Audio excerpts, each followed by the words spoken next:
Today we are going to show you how to enter an invoice into Pro Fund Accounting. First, you will click on Accounts Payable and then Accounts Payable Post. Or you could simply hit the AP Post button. Next, enter an effective date. We will use 4/25/13 that is already listed. Next, you may want to write down the journal number that shows up in case you need to go back into the journal later to make some adjustments. Then click on OK. The system will default to sorting by vendor code, but you can click on Name if you would rather have it sort by the name of the vendor. We will sort by code for this example. So in this area, you can start entering the code for this vendor. We will use Office Max, for which the code is OFFMAX. If you aren't quite sure of the code you gave the vendor, you can simply start typing a few of the first letters and it will probably come up. Otherwise, click the arrow on the right and a pull-down menu of all your vendors will show up.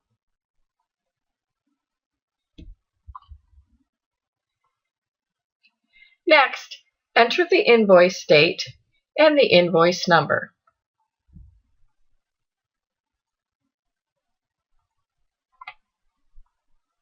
If there is no invoice number, you can either hit Enter and the word Statement will automatically be used, or if the invoice is the same every month, perhaps for items like utilities, you could put a month and year that pertains to that invoice. Then select OK. On the next screen, enter the invoice amount. Make sure to enter the gross amount of the invoice. If any discounts are available, the software will automatically generate those.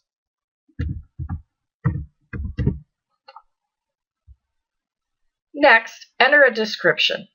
This area is optional. However, the description can be very helpful when looking up information and having enough detail. Please note that the description area on this first screen will show up on the check stub and the prepay. This could prove to be very helpful to your vendors when they receive their check and to the board when they review the prepay.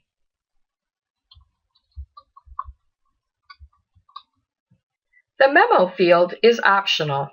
If you have something odd with the invoice, you may want to note it in this section. An example of this may be that a manager directed you to pay only 75% of the invoice as a settlement for some recent damage.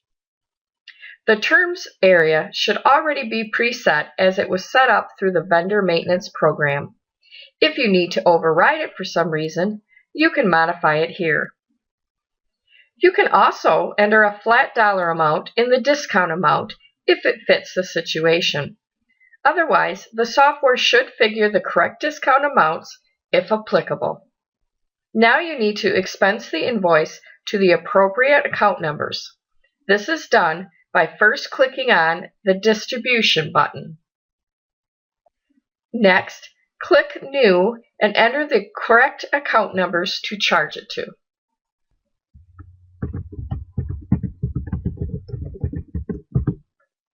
Then hit the Tab button. It will go directly to the quantity. Now you will enter the quantity, then tab to the Amount area.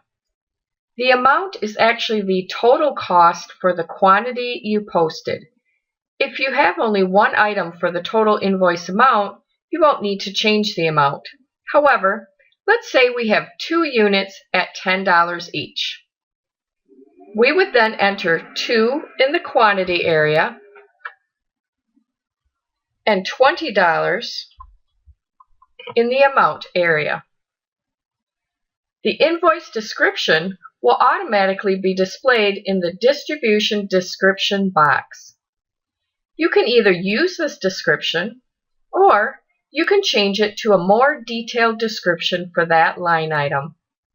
Please note that this description will show up on the data list, audit trails, and many other reports. For that reason, it is best to make this description more detailed.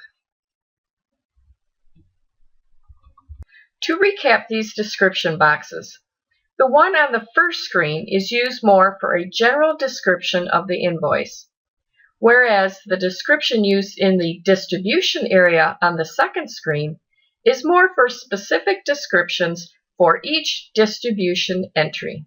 Next, you will need to click on the inner Save button. Once you click Save, the cursor will pop back to the account number area so you can enter the next account number for the next line item. You will repeat the process I stated previously. Let's use this different account number.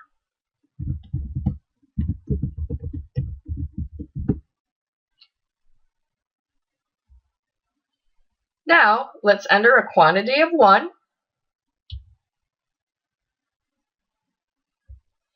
and then 45 for the unit price, which is already there. We will make the description as paper. Now, click on the inner Save button, and that invoice is complete.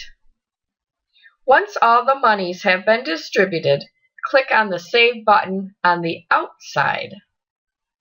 To add more invoices to this posting batch, click the Outside New button and repeat all the procedures you just did. Once you have all your invoices posted, or if you need to stop posting, click on Commit and then enter a journal description. It may be helpful to use the same type of format each time you post.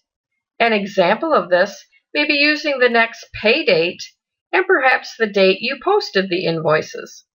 For example, let's use Pay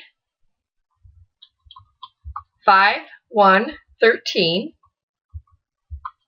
posted 4/25/13. Then click OK and OK. Next, click Done, and now your journal has been saved and committed.